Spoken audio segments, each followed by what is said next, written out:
The book, the book of Proverbs, chapter 3, verse 5.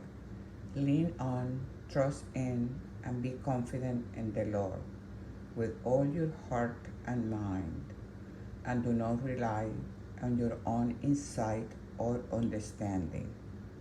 In all your ways, know, recognize, and acknowledge Him, and He will direct and make straight your path and plain your path. Be no wise in your own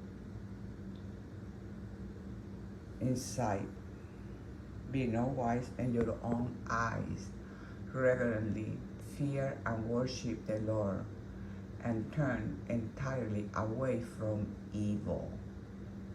Lean on, trust in, and be confident in the Lord, and do not rely on your own insight or understanding. Proverbs chapter 3. In Jesus' name I pray. Amen.